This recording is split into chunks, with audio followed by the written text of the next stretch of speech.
Mukhang naghahanap ka ng impormasyon tungkol sa mga chameleon. Ang mga chameleon ay isang pamilya ng natatangi at kamangha-manghang mga reptilya na kilala sa kanilang mga natatanging katangian. Kakayahang baguhin ang kulay, ang mga chameleon ay sikat sa kanilang kakayahang magpalit ng kulay, na pangunahing ginagamit nila para sa komunikasyon, pag-regulate ng temperatura ng katawan, at pagbabalat kayo.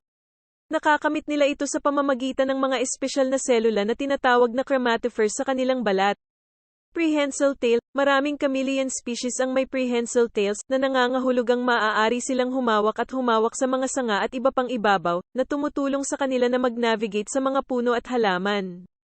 Malayang paggalaw ng mata. Ang mga chameleon ay may mataas na mobile na mga mata na maaaring gumalaw ng hiwalay sa isa't isa, na nagpapahintulot sa kanila na tumuon sa dalawang magkaibang bagay ng sabay-sabay.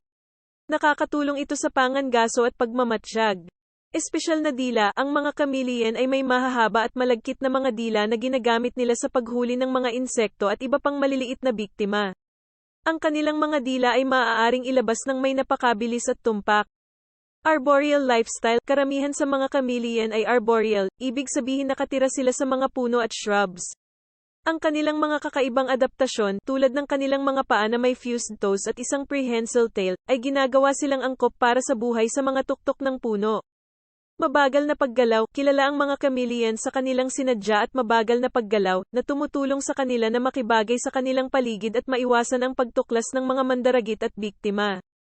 Heograpikong pamamahagi. Ang mga chameleon ay higit sa lahat ay matatagpuan sa Africa, Madagascar, Southern Europe, at ilang bahagi ng Asia.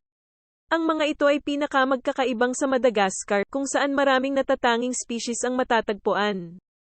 Ang mga chameleon ay may iba't ibang uri ng hayop, bawat isa ay may sariling katangian at adaptasyon. Pangunahin silang mga insectivore, ngunit ang ilang mas malalaking species ay maaaring kumain ng maliliit na vertebrates o halaman.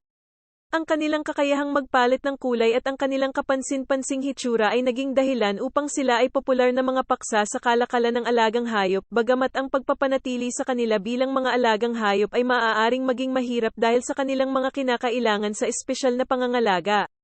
Bukod pa rito, ang mga pagsisikap sa pag-iingat ay inilalagay upang protektahan ang iba't ibang uri ng chameleon na nanganganib sa pagkawala ng tirahan at ilegal na kalakalan.